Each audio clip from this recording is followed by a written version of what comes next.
Sejarah Kerajaan Mataram Kuno.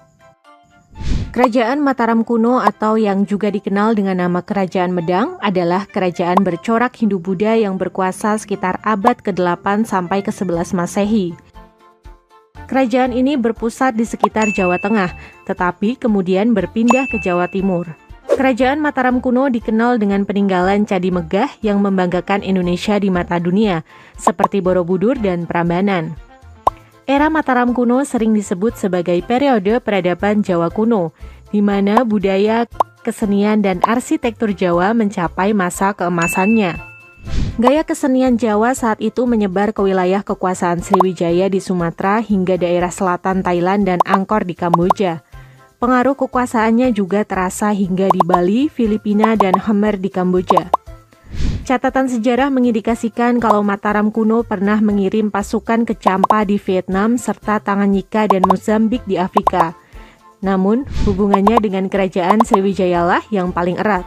Terikat tali persaudaraan tetapi juga persaingan sengit yang akhirnya menyebabkan keruntuhannya. Kerajaan Mataram kuno didirikan pada tahun 732 Masehi oleh Raja Sanjaya dari dinasti Sanjaya. Sepanjang sejarahnya, kerajaan ini diperintah oleh 3 dinasti atau wangsa. Dinasti Sanjaya yang beragama Hindu Siwa mendirikan kerajaan, tetapi kemudian ditantang oleh dinasti Shailendra yang beragama Buddha Mahayana. Kerajaan Mataram kuno berakhir dengan dinasti Isyana yang terputus akibat pemberontakan daerah yang didukung oleh Sriwijaya. Banyak yang tidak kita ketahui dengan pasti mengenai kerajaan Mataram kuno yang berada lebih dari 1000 tahun yang lalu. Riwayat yang kita ketahui direka oleh sejarawan melalui berbagai sumber seperti candi, reli kuno, prasasti, bas di dinding candi, naskah daun lontar, dan berita atau kronik dari negara lain terutama Cina, India, dan Arab. Dari rekaman-rekaman ini diketahui kalau perekonomian masyarakat Mataram kuno sangat bergantung pada pertanian terutama padi. Namun, perdagangan laut juga berkembang menjadi penting di kemudian hari. Mata uangnya disebut masa dan tahil, yang berupa koin perak dan emas. Saat itu belum ada perkotaan. Yang ada hanyalah istana yang dikelilingi desa-desa yang berpenduduk padat serta sawah ladang. Masyarakat terbagi jadi bangsawan, pelayan istana, rohaniwan, dan rakyat biasa. Rekaman tertua mengenai kerajaan ini tercantum di Prasasti Canggal yang didirikan tahun 732 Masehi. Prasasti ditulis dalam bahasa Sanskerta dengan huruf Palawa. Dari prasasti ini diketahui kalau Sang Ratu Sanjaya, seorang Rakai Mataram, memerintahkan pendirian lingga di atas Gunung Wukir. Sanjaya adalah keponakan Raja Sana, penguasa Jawa yang dikalahkan oleh Purbasora dari Kerajaan Galuh. Setelah Sanjaya wafat, ia digantikan oleh Rakai Panangkaran yang beragama Buddha. Panangkaran dikenal sebagai pembangun keraton yang mendirikan banyak sekali bangunan megah, termasuk Candi Kalasan, Sari, dan Ratu Boko. Masa antara kekuasaan Rakai Panangkaran dan Dyah Balitung yaitu antara 760 hingga 910 Masehi, dianggap sebagai puncak peradaban Jawa kuno. Di periode inilah didirikan banyak candi dan monumen yang memadati dataran Kedu dan dataran Kewu.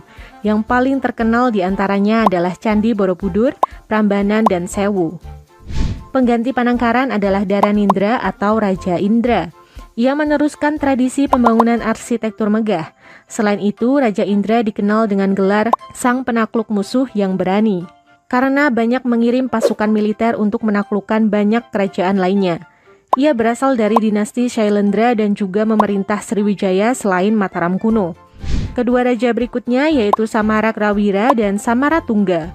Tidak banyak mengirim pasukan militer ke luar negeri. Mereka memilih untuk menjaga perdamaian dan kesejahteraan rakyatnya sendiri, sekaligus meneruskan pembangunan candi-candi bercorak Buddha. Samaratungga menyelesaikan pembangunan Candi Borobudur pada tahun 825 Masehi. Penerusnya, Putri Pramodawardhani menikah dengan Rakai Pikatan yang beragama Hindu. Pernikahan beda agama ini mungkin dilangsungkan untuk meningkatkan toleransi dan persaudaraan antara masyarakat beragama Buddha dan Hindu. Namun, ternyata tidak semua pihak setuju dengan pernikahan ini.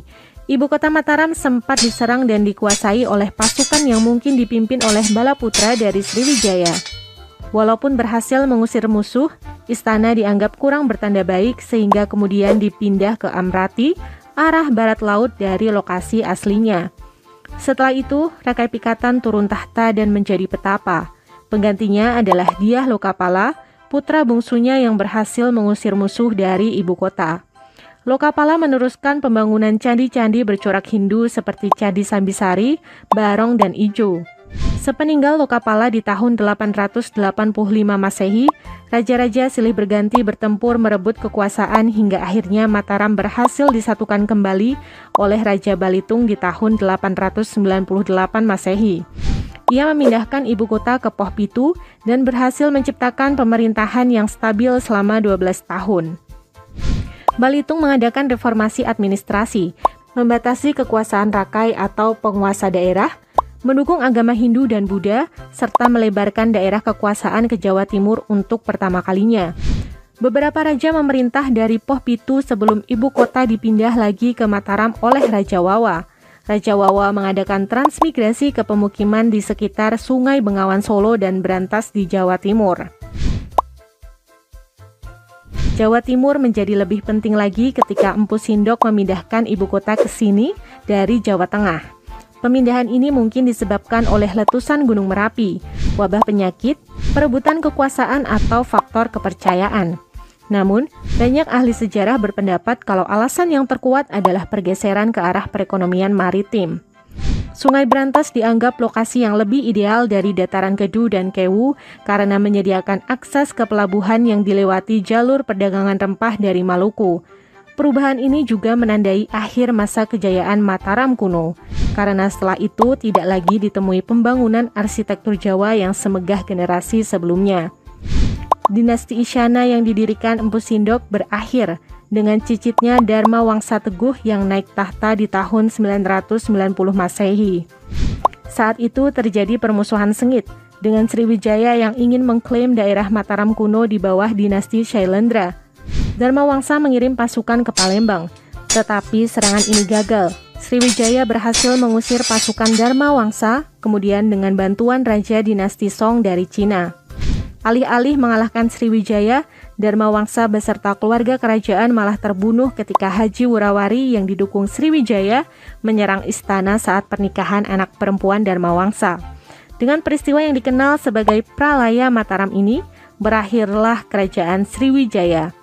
Namun, garis keturunan Isyana terus berlanjut melalui Airlangga, yaitu keponakan Dharma Wangsa yang mendirikan kerajaan Medang Kahuripan di tahun 1019 Masehi. Wah, menarik ya penjelasannya teman kece.